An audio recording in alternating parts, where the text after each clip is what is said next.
মন্ত্রী মশাই, সকাল সকাল আপনারা তো মুখ ভারী কেন? আরে আর বলিস না, আগে রাজসভায় অনেকেই ছিল যারা আমার হয়ে কথা বলতো, কিন্তু ইদানিং সবাই কেমন বদলে গেছে। সবাই গোপালের হয়ে কথা বলছে, তাই তো? একদমই তাই। আর না বললেও কেউ গোপালের বিরুদ্ধে কথা বলে না।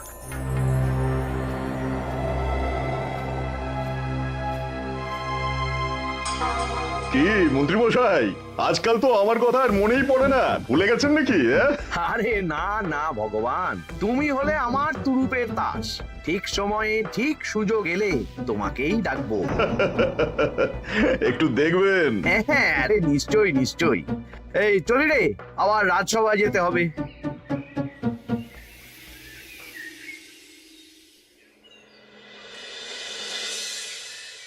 আচ্ছা, তোমরা বলো তো, আমাদের রাজ্যের সার্বিক উন্নতির জন্য সবার আগে কি দরকার? মহারাজ, আমি বলবো। বলো গোপাল। সততা আর শিক্ষা, এই দুটো জিনিস মানুষের মধ্যে থাকলে রাজ্যের উন্নতি কেউ আটকাতে পারবে না মহারাজ। একদম ঠিক বলেছ পণ্ডিত, তুমি তো শিক্ষার কাণ্ডারি। তুমি কি বলতে চাও এই ব্যাপারে? মানে কিভাবে শিক্ষার আরো উন্নতি করা যায়? মহারাজ, আমি তো মনে করি পুঁথিগত শিক্ষাই শুধু শিক্ষা নয়, মানুষের ভেতরে যে পূর্ণতা আছে সেটাকে ফুটিয়ে তোলার নামই হলো শিক্ষা। যেমন? কেউ যদি খেলতে ভালোবাসে সে খেলোয়াড় হবে, গান করতে ভালোবাসলে সে গায়ক বা গায়িকা হবে।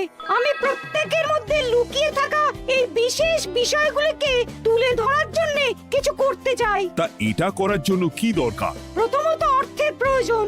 আমাদের আরো অনেক টুল খুলতে হবে, সেখানে এক একটা জায়গায় এক এক রকমের শিক্ষা প্রদান করা হবে। এটা ভালো প্রস্তাব। আমাদের রাজ্যে গায়ক, নৃত্যশিল্পী, অঙ্কন শিল্পী, খেলোয়াড় সব তৈরি হবে। দেশ বিদেশে রাজ্যের নাম উজ্জ্বল হবে। মহারাজ, একদম এসব উল্টো পাল্টা খরচ করবেন না। কেন কেন? মহারাজ, রাজকোষে প্রথমত বেশি অর্থ নেই, যে কোনো সময় যুদ্ধ লাগতে পারে। তাই আমাদের উচিত প্রথমে এসব না করে কামান, গোলা বারুদ, ঢাল, তরোয়াল এসব কেনা। ঠিকই বলেছ। কদিন ধরেই শুনছিলাম সীমান্তবর্তী এলাকায় ইংরেজ সেনারা নাকি ঘুরঘুর করছিল। পণ্ডিত মশাই, আপনার এই সব পাণ্ডিত্য অন্য জায়গায় ফলাবেন কেমন? এসব করে লাভের লাভ কিচ্ছু নেই। কাউকে যদি ইংরেজরা গুলি করে সে কি গান শোনাবে? হ্যাঁ, মন্ত্রীর কথায় যুক্তি আছে। মহারাজ, আপনি বরং পণ্ডিত মশাইকে কিছুদিনের জন্য ছুটি দিয়ে দিন। পণ্ডিত মশাইয়ের মাথার একটু বিশ্রাম দরকার। হ্যাঁ পণ্ডিত, তুমি বরং দিন 15 জন্য তীর্থে ঘুরে এসো। যথা আজ্ঞা মহারাজ।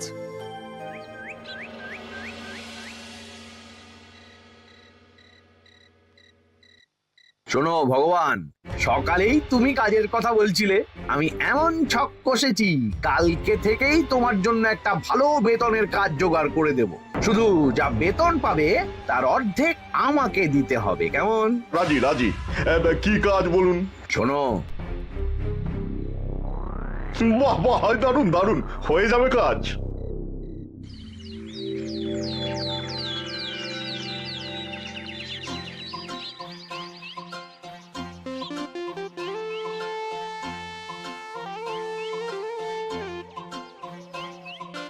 এই সকাল সকাল রাস্তায় ঘুরঘুর করছিস কেন? পড়াশুনো কি শিখেই তুলে দিয়েছিস? পণ্ডিত মশাই তীর্থে গেছেন, এখন আমাদের ছুটি। দুপুর বেলা ভাত, রাতের বেলা রুটি।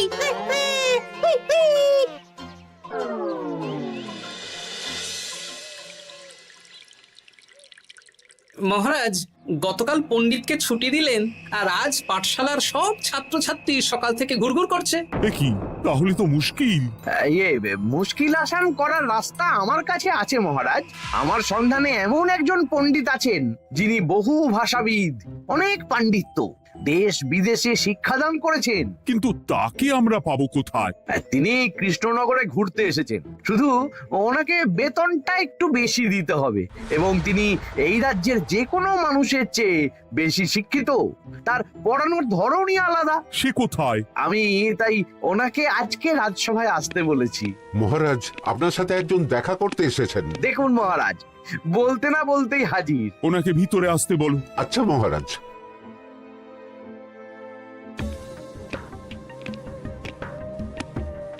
প্রণাম কৃষ্ণচন্দ্র, আমাকে আপনার মন্ত্রী ডেকেছেন, তাই এলাম। মন্ত্রীর সাথে কথা হয়েছে আমাদের রাজ্যের শিক্ষার উন্নতির ব্যাপারে। আমাদের মানে আপনি কি এই রাজ্যের? আমি এখন এই রাজ্যে আছি তো, তাই আমাদের রাজ্য বললাম। উনি সবাইকে আপন করে নেন। যাই হোক, তোমার শিক্ষার উন্নতির ব্যাপারে কি মতামত?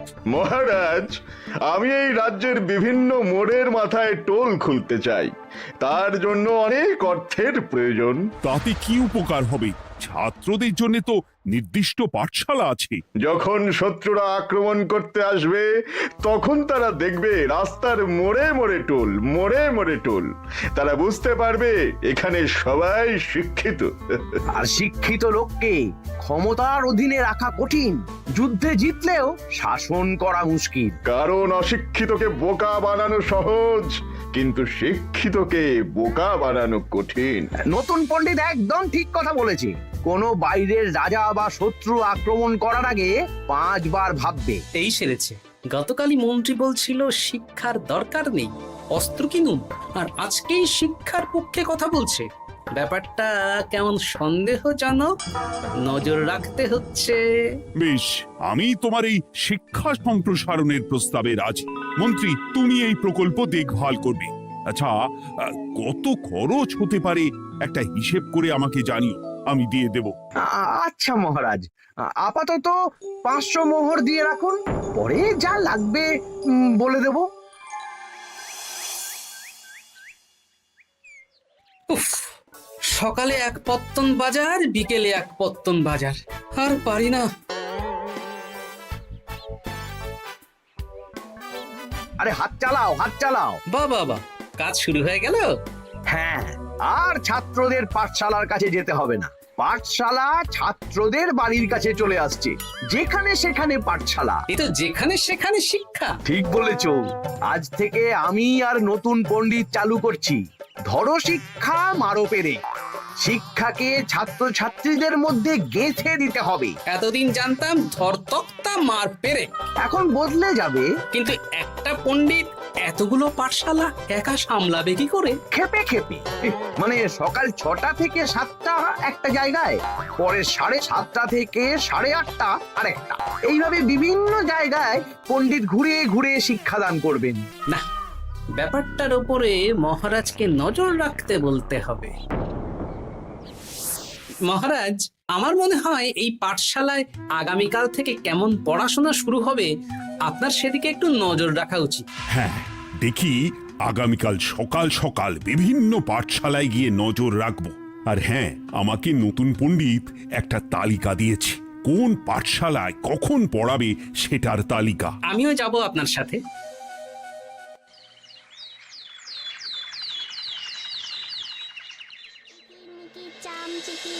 কাটা মজুমদার ধে এলো দামোদর, দামোদরের হাঁড়ি কুড়ি, দুয়ারে বসে চাল কুড়ি। দেখি কুটি, তোরা এই কিরমিকির খেলছিস? নতুন পণ্ডিত কোথায়? উনি তো এই মাত্র দক্ষিণের পাঠশালায় গেলেন। ন্যাপলা আর গুলটে আজ থেকে ওখানেই গেছে। ওদের দুজনের বাড়ি কাছাকাছি তো, তাই। আচ্ছা চলো তো গোপাল, দক্ষিণেই গিয়ে দেখি।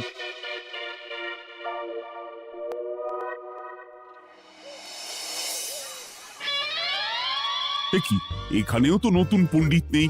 নতুন পণ্ডিত মশাই আমাদের একের নামটা মুখস্থ করতে দিয়ে চলে গেলেন। একের নামটা? এসব কি হচ্ছে?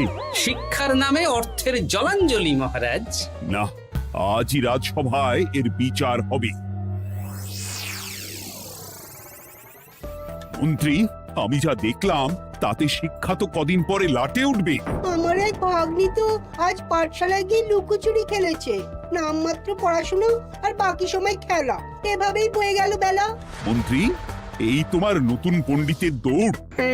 মহারাজ, একজনের পক্ষে এতগুলো পাঠশালায় শিক্ষাদান তো সম্ভব নয়। তার জন্য তো আরো পণ্ডিতের প্রয়োজন, আর তার জন্য চাই আরো অর্থ। আবার অর্থ? শুধু মহারাজের অতিরিক্ত অর্থ খরচ হবে বলে আমি আগে এই প্রস্তাবটা রাখিনি। বেশ, তা আর পণ্ডিত কোথায় পাবে? আমাদের নতুন পণ্ডিতের কাছে অনেক পণ্ডিতের সন্ধান আছে। উনি একটা হাঁক মারলেই সব চলে আসবে। বেশ, তাহলে তাই ব্যবস্থা করো।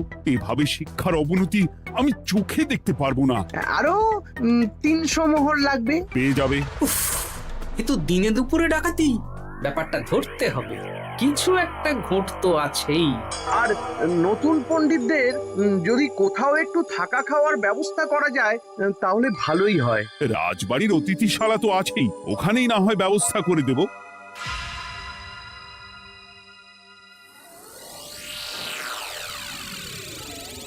শোন বটা ঘটা আর কেলে পচা, তোদের এইবার এই ভগবানের মতন শিক্ষাদান করতে হবে। আরে আমি তো শিক্ষা বানানই জানি না।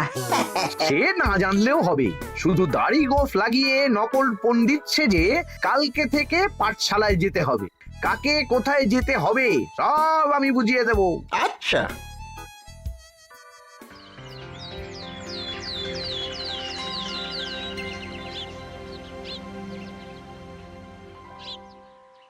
আচ্ছা বল তো, গতকাল তোদের বাড়িতে কি কি রান্না হয়েছিল? ভাত, মসুর ডাল আর লাউ ঘন্ট। লাউ ঘন্টের মধ্যে চিংড়ি ছিল? না, তা আজকে কি রান্না হবে? আজকে সকালে বাবা বাজার থেকে পাকা কাতলা এনেছে। কাতলা মাছের পাতলা করে ঝোল হবে। আর তোর? আমাদের আজ নিরামিষ, এই কবজি ডুবিয়ে সবজি ভাতি খেতে হবে। বেশ।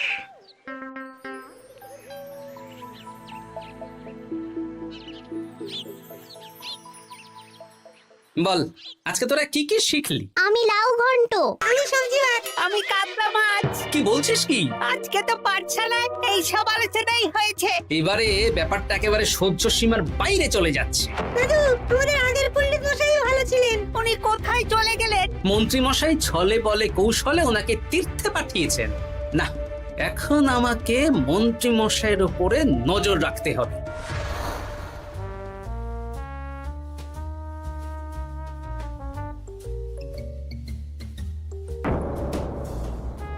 পাঠশালায় পড়ানোর ব্যাপার তো বিকেলেই মিটে গেছে।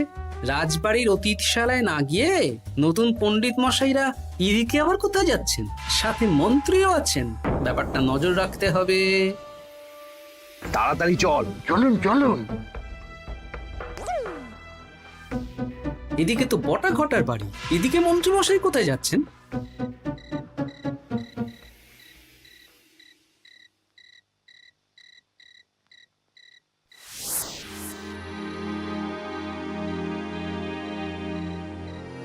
তারপর তোমরা সবাইকে কি শিক্ষা দিলে?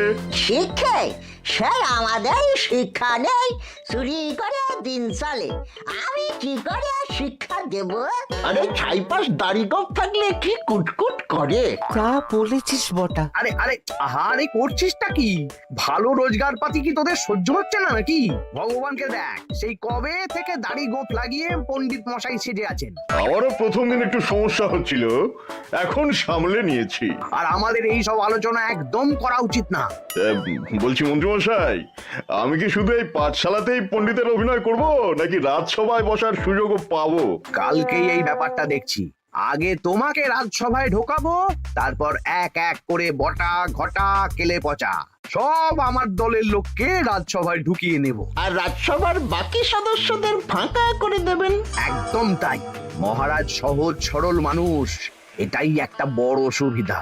আচ্ছা, এই ব্যাপার। ঠিক আছে, আমি কদিন পরে ঠিক সময়ে একদম হাটে হাঁড়ি ভাঙবো।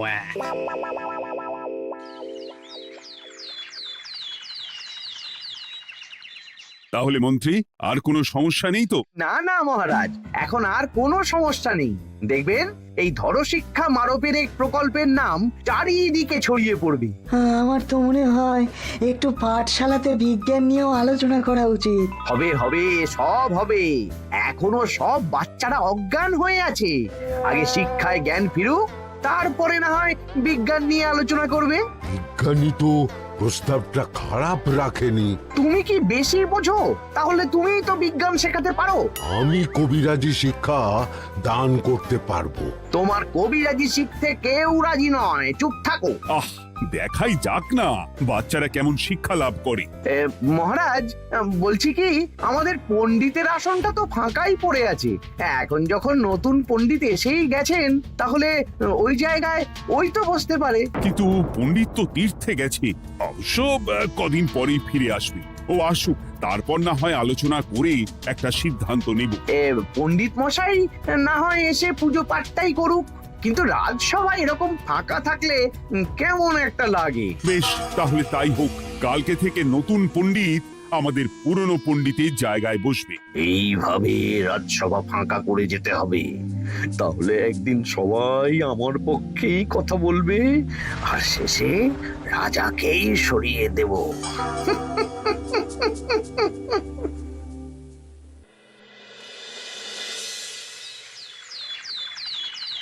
মহারাজ, সর্বনাশ হচ্ছে চারিদিকে। চলুন চলুন, আমি পুরো বিষয়টা ধরে ফেলেছি। কি ধরে ফেলেছো? শিক্ষার নামে ষড়যন্ত্র চলছে মহারাজ। রাজসভায় চলুন, সব বলছি। আচ্ছা আচ্ছা, আসছি। হ্যাঁ বলো গোপাল, তুমি কি বলছিলে শিক্ষার নামে ষড়যন্ত্র নাকি? মানে গোপাল মস্করা করছে নাকি? রাজ্যে দারুণ শিক্ষাদান চলছে। মহারাজ, আমি দেখে ফেলেছি আমাদের নতুন পণ্ডিত আসলে কোনো পণ্ডিত নন। ইনি আপনাকে, আমাদের সবাইকে বোকা বানাচ্ছেন। তাই নাকি? ডাকো দেখি নতুন পণ্ডিতকে। এই তো মহারাজ, আমি চলে এসেছি। এই তো ইনিই বদমাশি করছেন, শিক্ষার্থীদের ভবিষ্যৎ নিয়ে খেলছে। এই বল, আসল কথাটা বল। কি বলবো, এসব ভাড়ামো বন্ধ করো গোপাল। না বললে আমি কিন্তু ধুতি খুলে দেব। এই এই আরে কি হচ্ছেটা কি? এই এই এই এই সরো তো, সরো সরো। ব্রুম, ব্রুম, ব্রুম, কি হলো, কি হলো? বুম, ব্রুম, জাব্রুম। এই সেরেছে।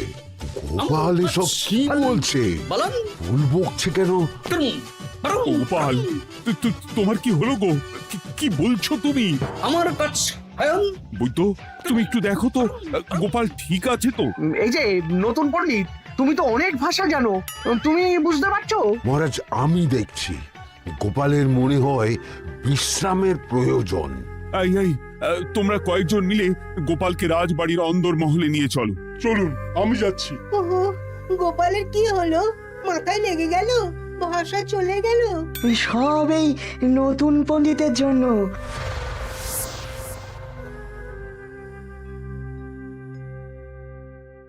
ভাল খাচ্ছ কাছ হায়ন মাস্টার কাছ। মহারাজ, আমার মনে হচ্ছে গোপালের বাইরে থেকে কিছু হয়নি, ভিতর থেকে কিছু হয়েছে। নাড়ি স্পন্দন, হৃদস্পন্দন সব ঠিক আছে। আমার বড় যাব ভ্রম। কিন্তু গোপাল কি ভাষা বলছে বোঝা যাচ্ছে না। নতুন পণ্ডিত, একবার চেষ্টা করে দেখো না। আমার কথা হয় না। এসব তো আমি কিছুই বুঝতে পারছি না মহারাজ। আপনি যে এত দেশ বিদেশে ঘুরেছেন, আপনি বুঝতে পারছেন না? এ আমার এখতিয়ারের বাইরে। তোমার বাকি পণ্ডিতদের নিয়ে আসো তো, যারা পাঠশালায় পড়ায়। আমি বুঝতে পারছি না, বটা ঘটা কেলে পচা কি বুঝবে? আমার বড় যাব ভ্রম। চপ করো ঘট, নল খাব মরব।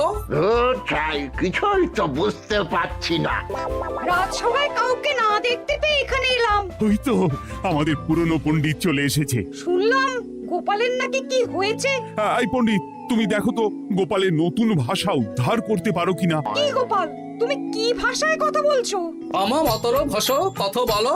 ওই দেখো আবার কি সব বলছে। আমো বছর তো পড়ছো, সবার সাথে মস্করা করছো। তম ঠক ধরছ। হ্যাঁ, এই পণ্ডিত, এটা কি ভাষা? ঘাবড়াবেন না মহারাজ, এটা পাতি বাংলা ভাষা। বাংলা ভাষা? গোপাল শুধু আকার ইকার উকার আর বেশিরভাগ স্বরবর্ণ বাদ দিয়ে কথা বলছে। মানে গোপাল তম কছ কছ বলো।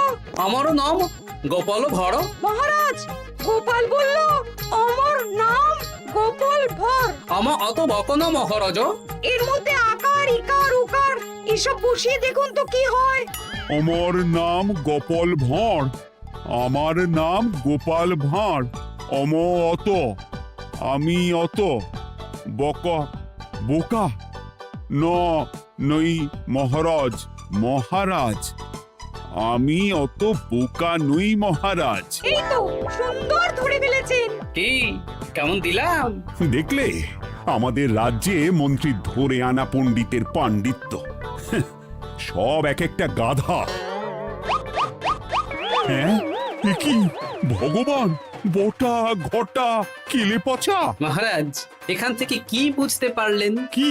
শিক্ষার বাইরেও অন্যভাবে সমস্যার কি করে সমাধান করা যায়, তাও শুধুমাত্র উপস্থিত বুদ্ধি দিয়ে, যেটা আমাদের রাজপণ্ডিতের আছে। তা তো দেখতেই পাচ্ছি। আর সেই জন্যেই মন্ত্রী ওনাকে সরাতে চেয়েছিলেন, আর কিছুদিনের মধ্যে সব সভাসদদের সরিয়ে দিতেন। আমি সব মতলব শুনেছিলাম, আর এই দিনটার জন্য অপেক্ষা করছিলাম। আজকেই তো পণ্ডিতের তীর্থ থেকে ফিরে আসার কথা। তাই আজকে এই ছোট্ট নাটকটি করলাম। এবার মন্ত্রী আর এই 4 জন নকল পণ্ডিতকে আচ্ছা করে কারাগারে গিয়ে ধোলাই দাও। ধোলাই হলো ওনাদের জন্য উপযুক্ত এবং উচিত শিক্ষা।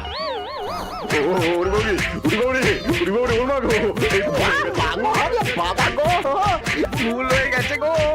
আরে